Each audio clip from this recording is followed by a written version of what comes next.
Thank you very much for joining us this afternoon for a very special book launch for the Wintermen 3, At the End of the World. Written by Britt Griffin, published by Latitude 46, At the End of the World is the badass conclusion to the badass cli-fi series, The Wintermen. It is a post-apocalyptic thriller set in Northern Ontario. Britt will be reading some excerpts of the novel for you today, and it will also include a discussion on climate change and wolves with fellow Northern author Karen McBride, whose book, Crow Winter, is a must-read. Finishing off today's launch, we will also have some brand new music for you. For those of you who don't know my name, I'm Alex Bird. I'm a jazz singer, songwriter from Toronto, and I've just released my all-original debut album with my Jazz Mavericks entitled Whiskey Kisses. Due to the times, we weren't able to do an album launch downtown where we wanted to, but we'd like to share some of the new songs with you today. And I'll be backed by one of my songwriting partners and co-producer on the album, the great Mr. Charlie Angus. We wanted to bring you a launch today that had the ability to stand out a little more than your regular Zoom event.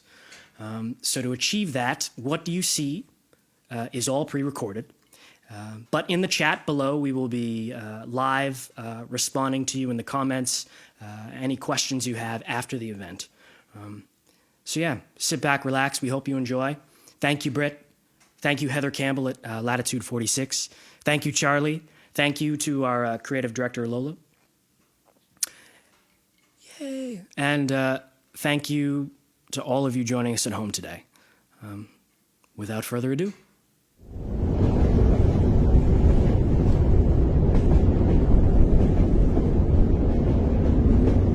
Climate chaos. Perpetual winter. But Eden Love, failed IT guru, is the new man at the top of the Talos Corporation, and he's counting on spring coming. And that means getting the world back to business no matter the cost.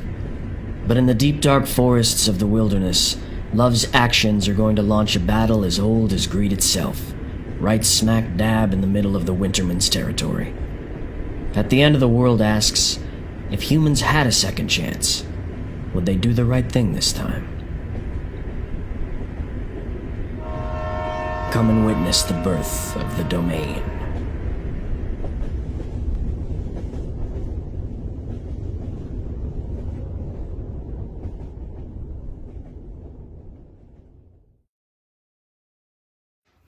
Hello, everyone. My name is Heather Campbell, publisher for Latitude 46 Publishing and #1 fan of Britt Griffin and her amazing storytelling. Congratulations, Britt, and congratulations, Alex, on your debut CD. So I just wanted to offer those congratulations and just say that I think Britt is a very smart woman and a very talented storyteller and an important advocate for climate change for all of us, and being able to wrap that up into the Wintermen series is a talent, and I hope we hear what she has to tell us in these stories. I'm excited for the readers to get their hands on this book because I think they'll really enjoy it, and you will definitely not be disappointed. And to go get your books, buy your books at your favorite bookseller, Indigo, Amazon, your independent bookseller, Chat Noir in New Liskeard does online sales. So go and get your books and sink your teeth into this great story. Congratulations, Britt and Alex. Thank you, Heather. Heather has been a great publisher. It's hard enough running a small publishing house, let alone pushing back through a year of COVID to try and get all of her work done. So thank you to Heather, and thank you to Alex for being here and sharing this event today. I have my lovely daughters, some of them here with me. My Lola is helping run the show. My daughter Mariah is wrangling all of the creatures, and I'm really missing my daughter Siobhan, who couldn't be here today. So thinking of Siobhan. And I guess at this point, it is standard to do a land acknowledgement.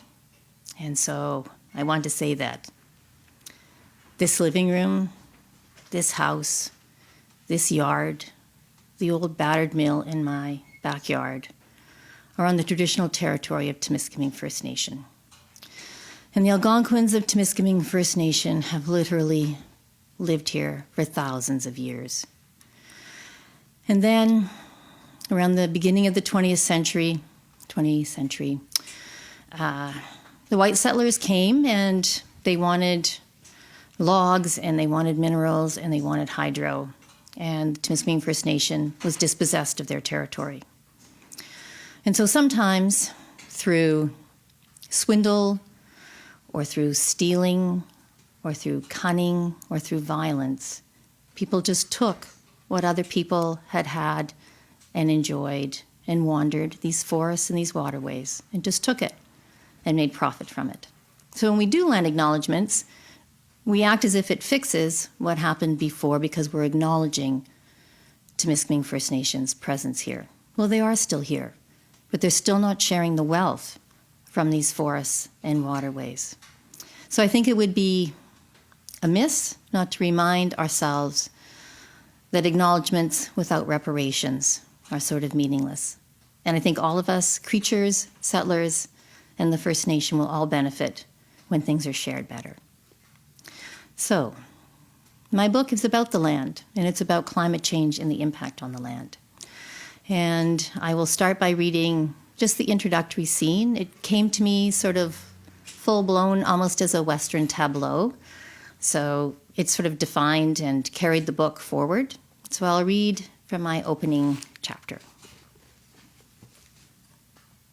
Chapter 1. Think that's the place?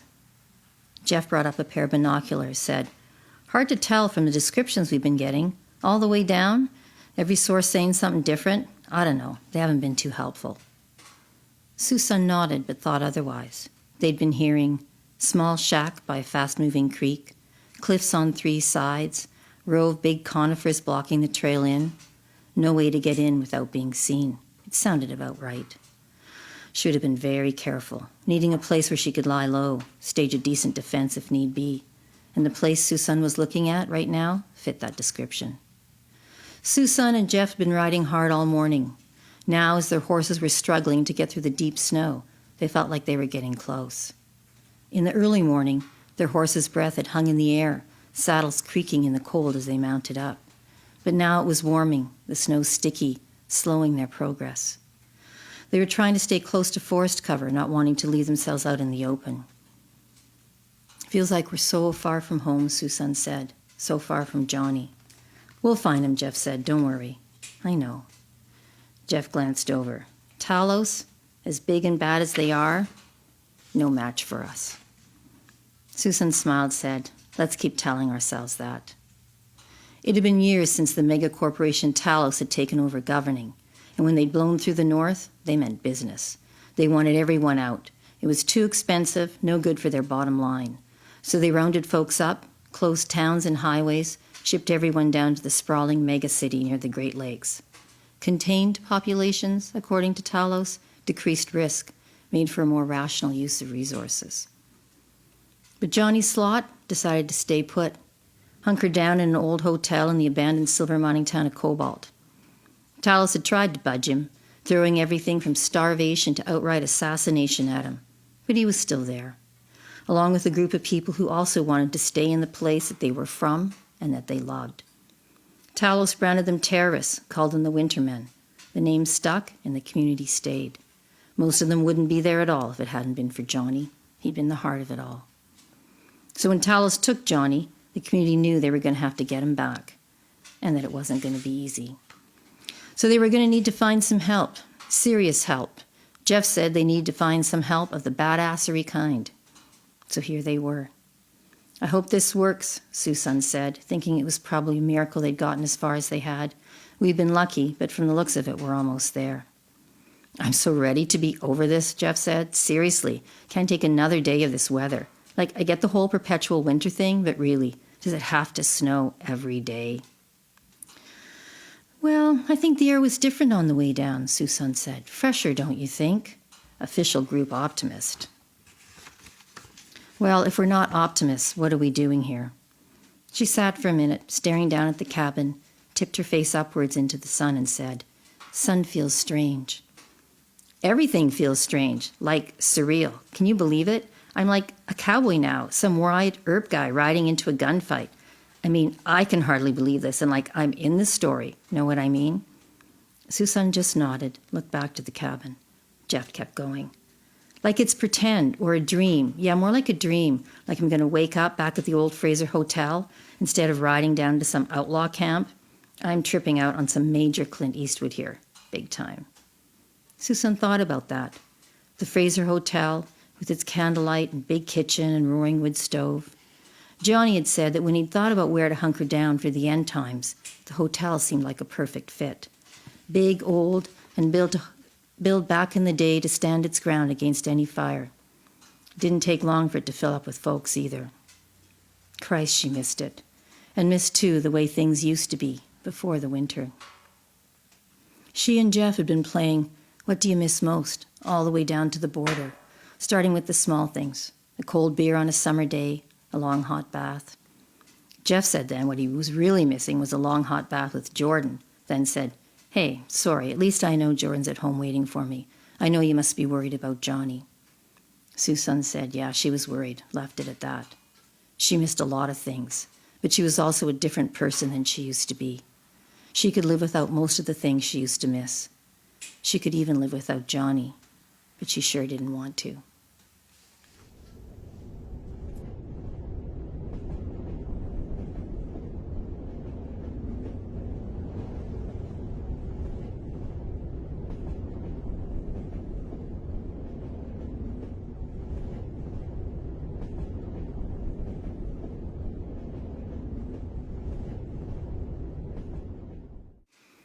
So one of the themes that emerges in the book is, how did we land in this place of climate change?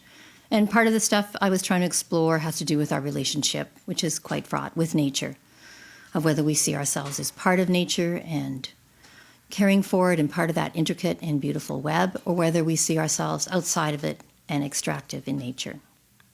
And I think when COVID started, and people were starting to really think about climate change more at that beginning, I think many of us thought, this could be the Great Reset. This could be the time where we say, we don't need all that stuff. We need to rethink our economy. And the switch to a green economy is something that captures people's imagination. And I guess it's a little worrying. Mark Carney said, we can turn climate change from the greatest existential disaster of our time into the greatest commercial opportunity of our time. And I think perhaps that's the wrong-headed way to think about it. We need green technology, but we need to rethink at our core level our relationship to nature. So I'm going to read another excerpt that talks a little bit about, introduces the idea of the maps, and the maps as a way of controlling land and defining what meaning land has to us. Is it telling us what we can take, or is it telling us how to find our way? Chumboy found Tiny already up and heating the water for breakfast. Up early. What's it to ya? Ever cranky you? It's just making conversation. Well, don't.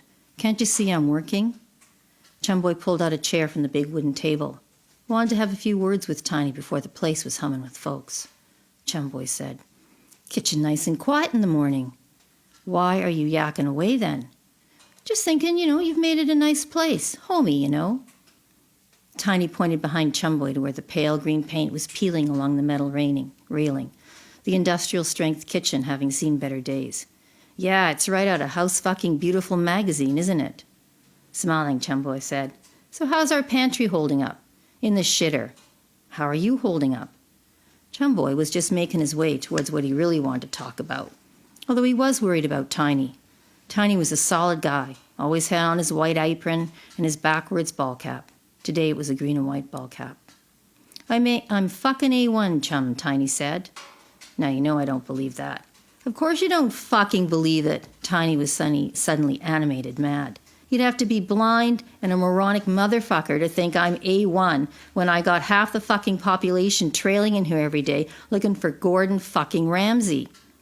Chumboy shook his head. Nope, don't know the guy. Tiny stopped working to stare at Chumboy. You are one ignorant bastard, aren't you? Know all this history bullshit about Rome and some fucking Mexican bandit look at Prime for a gas station drive-by, and you don't know sweet fuck all about the things that really matter. Hey, Tiny, no dissing Sub-Commander Marcos. You know he's my hero. Some fucking hero. How could a guy who paid for revolution by writing books not be your hero? You know who my hero would be? A guy who'd get me some bacon. That would be a monumental fucking heroism at its core. You might have me there, Tiny. As always, a hard man to argue with. Yeah, so no offense, chum, but you're wasting my time here. Any particular reason? Just enjoying your company. What do you really want? Chumboy sighed, serious now. Just wanted to let you know that word is Susan and Jeff made it to the border. When? A few days ago, I guess. A guy showed up last night, stopped in before heading across the lake. We should have stopped her. It had been a hard decision. Everyone had a different opinion on what they should do, but in the end, Susan had told him it was her decision to make, and she was going. Chumboy said, She knows what she's doing. She's going to help. She's going to help to get Johnny out.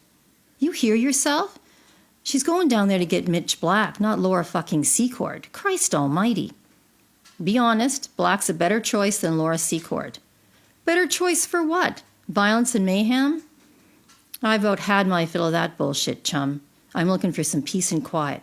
And chocolate. Christ, I'd kill for some chocolate. You know, Tiny, it was sentiments just like that that caused all the problems in the first place. What the fuck are you talking about? Things people would kill for. Chocolate, cinnamon, beaver pelts, oil. You name it, buddy. Someone says those words, and then all hell breaks loose. Laura Secord wasn't in a war over fucking chocolate, chum. Jesus, where did you go to school? And I don't want to be distracted by your crazy bullshit. I want to talk about Susie and how she's running around down there with Jeff. I mean, come on. And with her headaches? Headaches? What headaches? She didn't say anything to me about headaches. Tiny shrugged. I don't know, started a month or so ago. She'd be up here before me, drinking tea, said her dreams were giving her headaches. You know, Susie's kind of special, right? Her dreams. Chumboy now sounded worried, but Tiny said, Don't start with that stuff. I think her being out there in the fucking winter apocalypse is more than enough to worry about. What kind of dreams? Dreams don't mean nothing, chum. They're dreams, okay? I have dreams about monkeys drinking coffee. Means nothing. It's crazy stuff. Carl Jung might disagree with you. Fuck him, whoever he is. He probably dreams about coffee and monkeys, too. Well, he's dead and gone, Tiny, but he had some interesting thoughts about dreams. Thought a lot about the relationship between consciousness and unconsciousness, myth and archetypes. Sounds like a world of bullshit to me. Well, if you're not buying Jung, you might be interested to know that James Cameron came up with the idea for Terminator in a dream. Tiny, interested. No shit, Terminator 1? Honest to God. Well, Susie's dreams sure as shit aren't as interesting as Terminator 1. Chum. Maps. That's what she's dreaming about. Of all the boring shit to waste your time dreaming about. Maps? What kind of maps? Tiny shook his head. She said they were like old maps. Said the dreams sometimes felt bad and sometimes felt good. I mean, come on. Anything else? You're worried about the maps. I don't believe this. She had a dream about a fucking map. Here, let me be this dream reader guy, okay? How about Susie was worried about getting down south, how to get there. And there you have it, a map dream. Humor me, Tiny, okay? Did she say anything else about the maps? Tiny sighed. Yeah, she said sometimes the colors were pretty on them. I said, well, that's fascinating. She said sometimes she was unrolling the maps and other times she was looking for maps and couldn't find them. I said, Susie, man, you have me on the edge of my chair. She said sometimes the maps had monsters on them. And she also said she was having the dreams every fucking night. Love her dearly, but she hasn't always been right in the head. Monsters? What kind of monsters? Jesus, I don't know, chum. I guess the kind you find on maps. So, I hope that you are interested enough to think about buying the books for all of your friends at Christmas and family. I'd like to thank everyone who's tuned in today. You're going to want to stick around for my chat with Karen McBride. She is a intelligent and insightful writer, and it was very fun talking with her. I'd like to thank my publisher and my editor, Morgan Grady Smith. She was a fine editor. And all of the writers and readers who have supported the books and been interested in the books, I thank you very much. So I'm going to turn this over to our conversation soon, and thank you very much.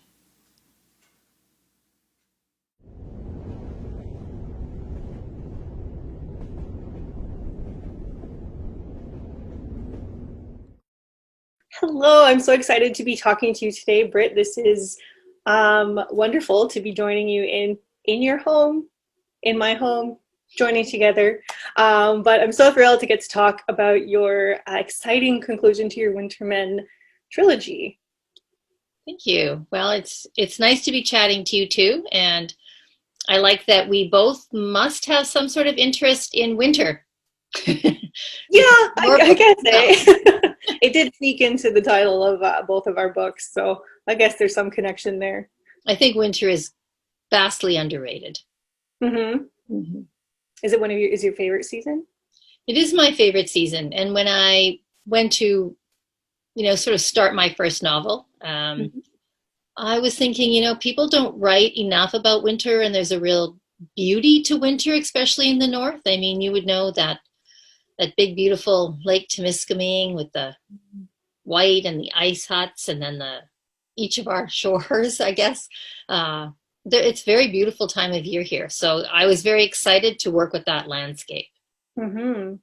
And it does play such an important role in your work. It's almost like the landscape in winter becomes its own character. Could you speak on that a little? Yeah, that's right in a way. So I think, I was thinking at that time, I think I started in 2010, a lot about climate change. And, so much of the imagery around climate change, it's imagery of being parched, of drought and parched land. And I think I just simply, on one level, found that too frightening to write about. But then also thought winter is so beautiful, but it's so hard. And I kind of liked that tension in a way that I went with winter, and I'm really glad that I did in a way because, one, when you're writing, winter years are so long that you had a lot of time where it was feeding you all of the time. And you're right, it is almost like a character that becomes, especially as the books progress, I think more and more of it asserts itself as a character, that landscape, in a way that I think I really wanted to be able to convey that I was trying to pay attention more to the landscape. And so I was trying to find ways of giving it a voice. Mm-hmm. For sure. I think it's very successful the way that you use that. And what's really neat about winter as a season is you can't ever escape it. You're living like within it. It can never fade in the background, I don't think, because you have to constantly adapt, like you said, and it'd be a part of it. Whereas, say, if you set a book in summer, it gets hot, you can have a heat wave, but like an entire sort of winter time apocalypse, I think it can be very oppressive, but also really telling of our need for survival and the way that we do that. Yeah, and I think again over the course of the books, that idea of scarcity and hunger, and who gets what on the land, like all those things become very intensified. So in the last book, it really it comes down to, like, how do we share a landscape that's difficult? Because when I started writing the books, it was in my head, climate change was something that it would be happening in the future somehow. And as I wrote the last book, I was like, this has been laid down. This is already in the works. So we're now adapting. We're not mitigating or stopping.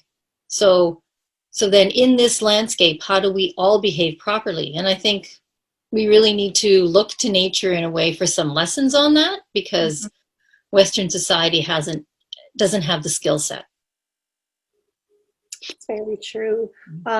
And I think with dealing with an issue with climate change in the way that you did is really intriguing and really pulls you in and makes you, as a reader, think about your place in that system and in that sharing of resources and land, which is an ever-present issue today. And I think more folks need to clue into that. And I think your books do that very successfully and like lead the reader there. Yeah, well, thank you. I thought a lot about how to, like, just how to be a good person in a crucible. And I think that was my starting point. But as I went along, I think I realized even that's missing the mark, because it starts from such a person-centered viewpoint. Mm-hmm. And we're the interconnectivity of people and nature. I mean, that, you know, I'm not the first person to say that binary that separates human from nature has been one of the big problems in getting us to where we are with climate change and, you know, the loss of biodiversity and the sixth extinction, you know, and sort of addressing that hard binary and saying, let's try and dissolve that a bit and make it more pliable. And again, I think I mean, you wrote about this in your book, that the dividing line between the mythic and the real. Like, we need to chip away at those divisions to get at how we can actually make this work and continue to survive as one species among many. Yeah, exactly. It isn't a binary. It's like an interwoven sort of fabric that we should learn to be a part of, right? Yeah, and again, I really liked the creature presence in your book. You know, the crow, and, you know, like, we need to. I mean, even on a very basic level of the animals in your yard or your home, or we really need to be listening to other voices besides our own ideas and our own solutions. And so in the Wintermen 3, I used the wolves for that. And I hadn't really thought too much about wolves before or drawn to them. I have creatures they're very dear to my heart. They weren't one, but I like that they're so much like people, and that maybe in the beginning we had a lot more in common with wolves than we've been willing to admit or explore. And this might be a good time to look to some of those other predators like ourselves. How do they handle things, and how do they organize themselves and think about the land, and in a way share the land with other creatures? So I think I was trying to, again, make them more of a character. I can't presume to know what a wolf really thinks, but I'd like to at least entertain it a little bit about what they could. I mean, I don't know how you have real empathy for animals, but I think it's something we need to push our imaginations to start considering. Considering them as like here with us and not here for us. Yeah. Yeah.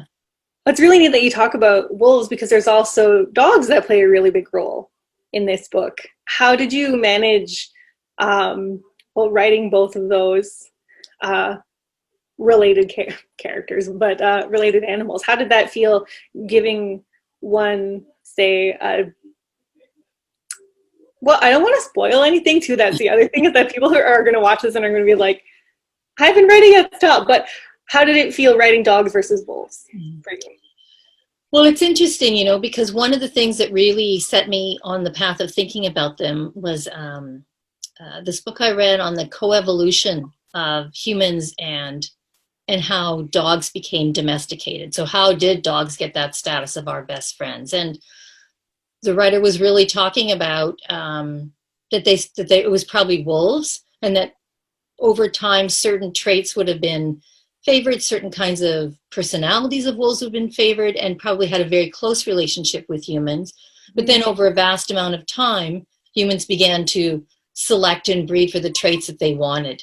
And so the dogs in my book are the dogs that, for better or for worse, have ended up really sharing their lot with humanity. And you can see that the dogs are basically they're no different. And in a way, the wolves are no different than the people that they're closest to or that they're most like. So, you know, we look at animals and we say, well, you know, they're really aggressive, or they're really violent, or they're killers. Well, you know, right back at us in a way. Yeah. Who did they learn that from? Kind of thing. Yeah. So they're in ways, they're not just foils, but they're they're like fellow travelers in the book, I think, to a certain extent. And I think I kept trying to, it's interesting when you try and write about people who are bad, you often find yourself using the language of animals. He's a rat, or, all kinds of words about women. Or whatever, we give them characteristics for sure. Yeah, and so I was really like conscious of that I wanted my animals to be as much like people as the people were about animals. So to start again working away at that binary. Yeah. So I was exploring that a little bit as I wrote, I think. Yeah. That's so neat. And what a great tool to use, I guess, the writing tool. I think that's so cool. I'm just kind of like blowing my mind talking about that. I love that. So what was this writing experience like for you? Was it different going into it knowing that this is a conclusion? Yes. Yeah, in a way, because there's some characters, for one, I really like, and I like being with them. And, and especially because, it was 10 years with some of them that they really had their own agency. Like some characters like Chumboy really had a lot. Like he was just, when he wanted to say something, he was saying it, he was very, very fun to work with. And they almost become like friends, Yes, yeah. So now I guess basically I'll have no friends. But, that's 2020. Of course it happens now. Exactly. But I think I also felt like, because climate change isn't going to be resolved, that I don't have to resolve it. I don't have to have a solution. And I can't end it. I can't say that. I mean, in a way, it's not like COVID, where you could write about a pandemic and then a vaccine is found and people get better and they move on with their lives. Right. But climate change is now, it's with us. Exactly. Foreseeable down the road, we're just going to have a hard time of it. And so, again, the question sort of repositions itself to then, well, then how do we be good now when things aren't going to be easy and they're not going to go back to normal? And to me, that's a day-to-day question. So didn't feel like I had to resolve big questions, but I had to resolve the sharing question in a way, and the role imagination plays in taking us to other places. Like if we can't imagine ourselves being good in a hard world, then we're going to have real bad time of it, So for me, those are acts of imagination or acts of faith in the future in a way. Did you feel any sense of like catharsis as you finished this book? Since again, like I'm talking about it being a conclusion, like did you feel like, okay, it's like I feel good that their story is finished? Yeah, I think so. And I again, I think some endings are harder than others and less resolved. But I think I tried to be honest at the end about how I thought things could be. Because in some ways the book is quite bleak. I often will say to someone, oh, I think it's very funny, and they're like, I didn't see that as much. But to me, the characters are funny and they're spirited, but in some ways there's a bleak and grim element to it. And so I was again wrestling with, how do you present something you feel comfortable and honest about while still being realistic about our options. For sure. So something that our novels share in common is their setting, that we are in the North, and it is very clear what the geography is and how these people live on the land, and how they interact with it. So why was that important for you to set it where you have? So I live just outside of Cobalt. And when I first moved here a very long time ago, I thought, man, this is a post-apocalyptic landscape already. I mean, this is a landscape of ruin in many ways. People came here at the beginning of the 20th century, took everything they wanted and hauled on out, and left behind a lot of scars and barrenness. And to see the landscape healing itself, you realize this is an incredible place to be and to witness. I'll see a heron or I'll see an otter, and you're just like, this is magic that they will persist here and stay here. and make things better. Just the plants that grow back and all of those things. So I consider myself like I'm very monogamous in my landscapes. Like when I like a landscape, I really like it, and I don't really want to be anywhere else. I walk the same path every day. I say hello to the same trees and chickadees and whoever's hanging around. I think it's just paying attention to where you are, to me, seemed to become a very important tool in trying to think about healing and being more interconnected. That if you're not paying attention to where you are, doesn't matter what else you see in the world, you're just taking them. You have to pay attention to be able to give back something. So I just try and pay attention to this little beautiful chunk of healing landscape and hope that I learn a good lesson from it. For sure. And I think what we do by setting our work where we do is remind folks to look beyond the human and see that natural world. And I think, Cobalt is a great example of that, right? Like you see what's left of the hotel and think, oh, this is terrifying, but actually like look past that and look around you and see how much of the world is actually thriving. And it's beautiful. Yeah. And I think too, like Cobalt's a funny little town, and it has a history of having characters, and it wasn't laid out properly. So there's all kinds of interesting twists and turns in the town itself. And I just really liked everything about the way Cobalt looks, and picturing it sort of in this like sort of hard winter, but also the beauty of the little Cobalt Lake and the woods surrounding it, and how much nature has kind of reclaimed Cobalt. I think it was an appropriate setting for an apocalyptic novel. For sure. I think a lot of folks who live up north can agree that our winters can feel that way already. So that's right. Yeah. Hard to imagine. Yeah, well, that's fantastic. Okay, I just hit a wall. I think that's plenty, though, don't you? Sure. Yeah, if you're good with that, I mean, we can stop there. If not, I can. I'm sure there's more we can talk about. I just haven't finished my coffee yet. That was a good solid 10-15 minutes, right? Wasn't it? I think so. Yeah. Yeah. There's no timer on my thing here, so I'm not really sure, but I think that was great. Sure. I think so too. I mean, we talked about a lot of great things, and I got to ask you all the things I wanted to know without spoiling stuff. Hardest thing. Good pull back from the edge there. That was good. I know. It's like, stop. But yeah, no, it was great. And thank you for asking me, or for letting me be a part of this. And it's I was at your book launch at Chat Noir, but you were so surrounded by people. There was so many people there. Yeah, it was a busy night. I know, so exciting, and what a different world. Yeah. Well, God, you got in under the wire, eh? And then the world went to so hell. Glad. Yeah, that like I was able to tour. Like I actually like went across the country, and that was like, I can't imagine if my book came out now and having to do only virtual events. It's such a weird thing, because like they're fun, but they're also like, it's not the same when you're in front of an audience and when you have people interacting with you and asking questions, and getting to drink all the wine after all of the events. Feel bummed out. I'm like, what am I going to do? Go back to work now? Of course. So boring. But, well, I'm sure we will have a chance to meet in person once. Should the world go back to normal? For sure. Yes. I hope it will. Yes.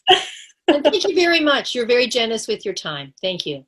I'm happy to be a part of it.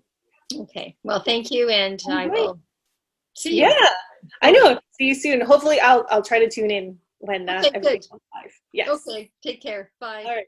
Bye.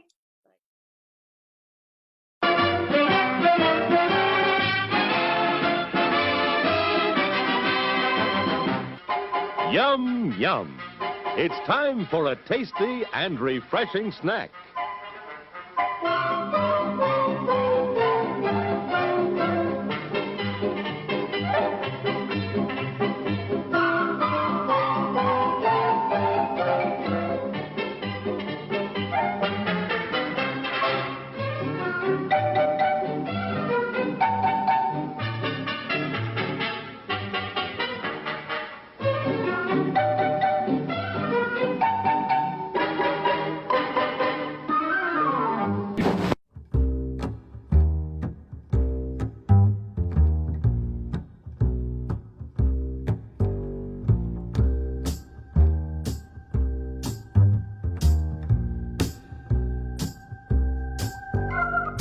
In your eyes I see a fire, but I don't see warmth. Fire in your eyes makes such a glow, but your love is so cold.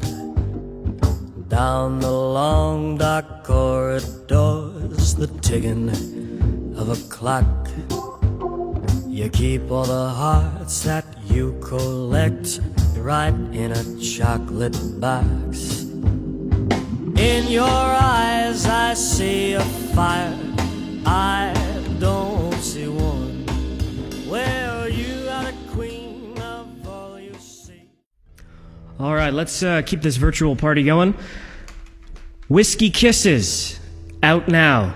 My debut album with my Jazz Mavericks, all original songs.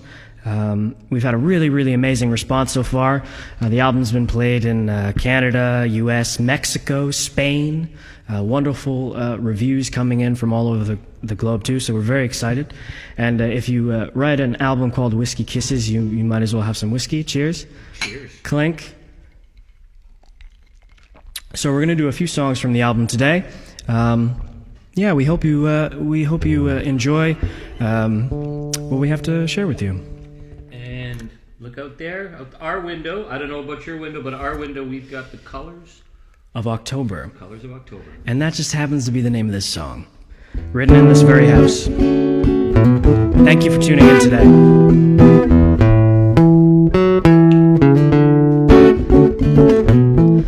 Well, the sky was bright and blue, but harder than the skies of June, and the coolness in the breeze like a coming winter tease. But you walked away instead, and those colors of October, they were yellow, orange, and red.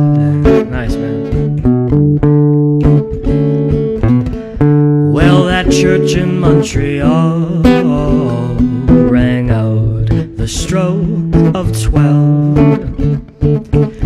But like those pigeons in the square, I didn't notice and I didn't care, 'cause all the pretty leaves I did, and those colors of October, they were yellow, orange, and red.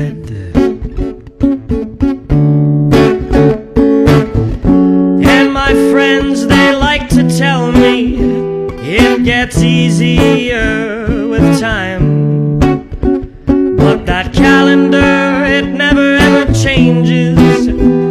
It's that same day in my mind. You turned and walked ahead. All those colors of October, they were yellow, orange, and red.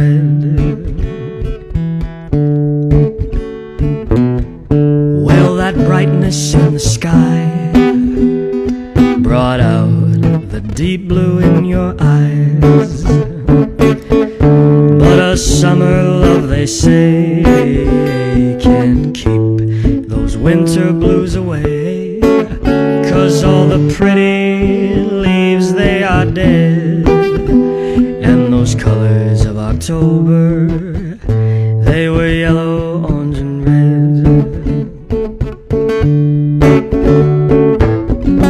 And my friends, they like to tell me it gets easier with time, but that calendar, it never ever changes. It's that same day in my mind. You turned and walked ahead.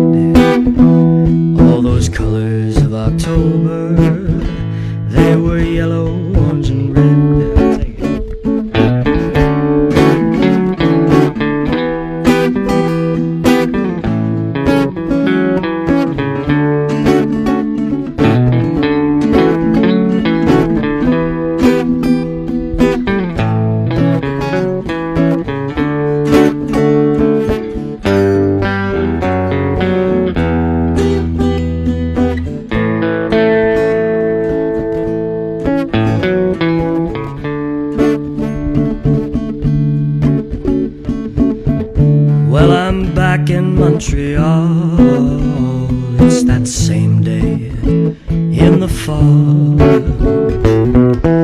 And I see you everywhere, but you're not really there. So I'll hold this dream instead.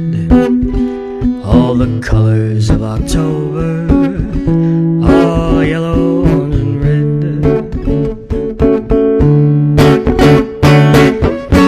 And my friends, they like to tell me it gets easier with time.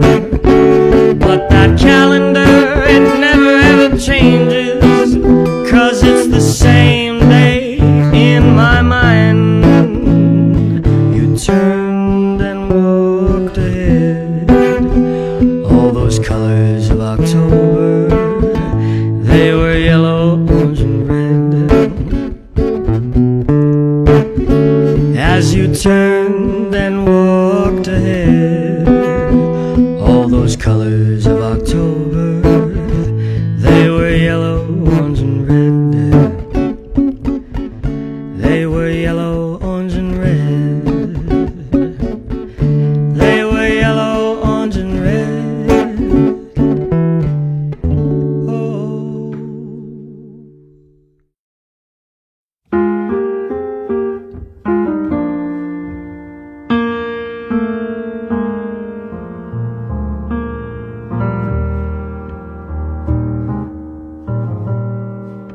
Lay with me tonight. We've been here before.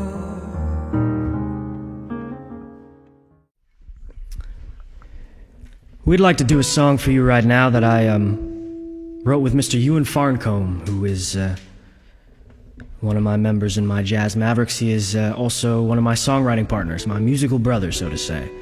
And he is, if not the best piano player in this country, definitely one of the best damn players in the whole gosh darn world. Gosh darn, that's right. That's what he deserves, a gosh darn, because he's Ewan Farncombe. And this is the very first song I took to him, entitled Baby, I'll Have You.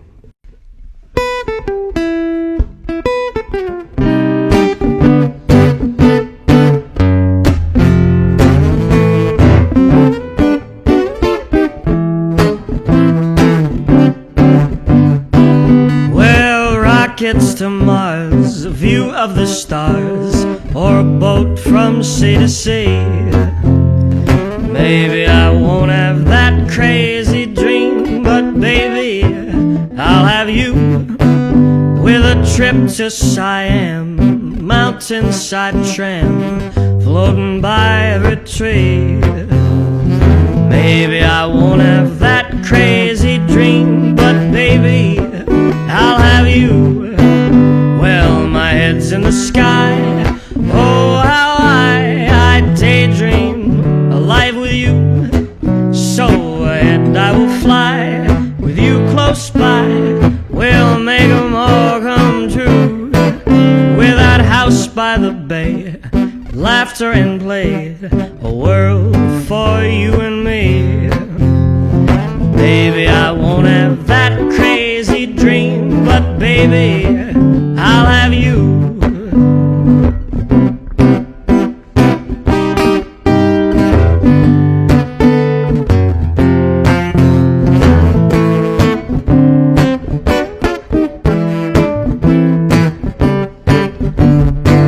Well, my head's in the sky.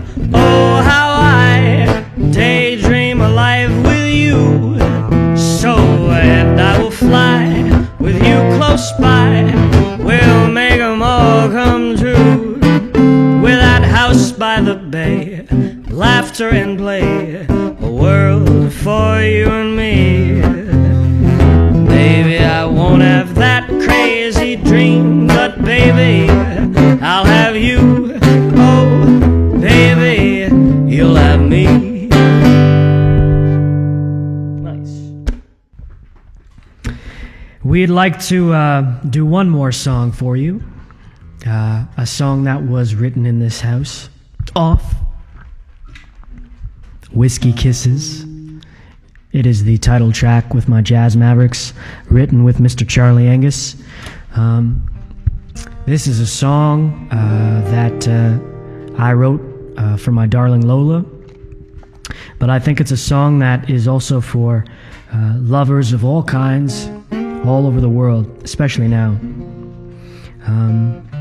We've been really lucky so far with the response to Whiskey Kisses. I don't remember writing that part. This is like the dissonant jazz. Oh, nice. Cool. That's the second album. This is Yeah. dissonant jazz. Yeah, we're really going to sell a lot of copies of that. Anyways, what was I going to say? This is all live. No, it's not. It's pre-recorded. COVID. Whiskey Kisses. And I thank everybody for the response so far on this album. We've been shared all over the globe with some wonderful reviews. And yeah, from us to you, from Britt, from Latitude 46, from Karen McBride, everybody sends such warm thank yous and well wishes during this time. We hope you've had a wonderful afternoon. We're going to be typing along in real time right after this with any questions or concerns that you have. Thank you very much, everybody. Whiskey Kisses. Lay with me tonight. We've been here before. Our lips have never lied. With each and every pore, sweeter than the last. Won't you hold me fast? It will always be like this is with these whiskey kisses. All the mistakes I made and all of my regrets, well, I could throw them away. But with you I can't forget. If I had all the money and I had all the wishes, well, I would give them to you now with these whiskey kisses. Oh, whiskey kisses, let me hold you tight and close your eyes, my dear, till morning light.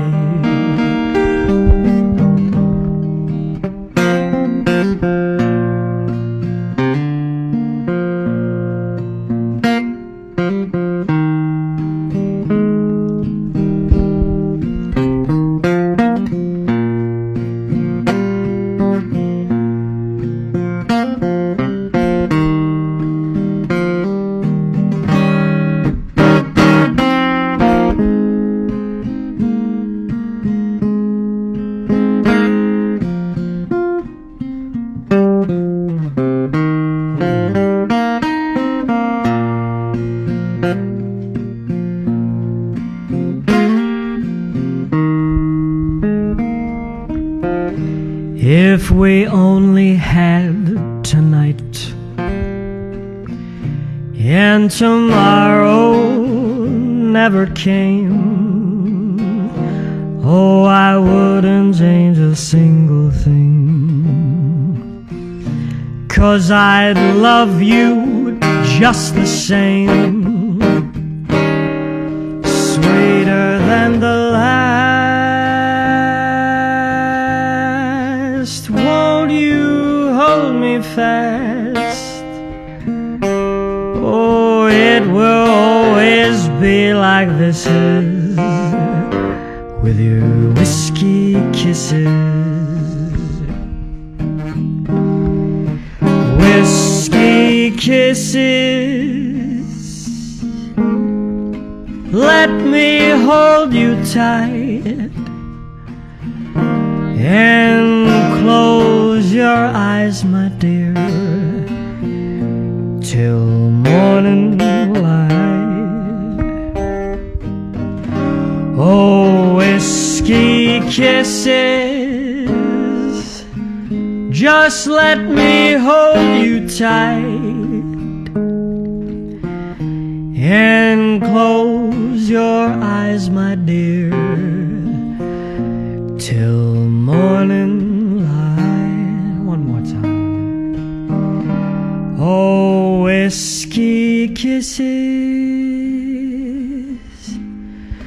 let me hold you tight and close your eyes, my dear, till morning light.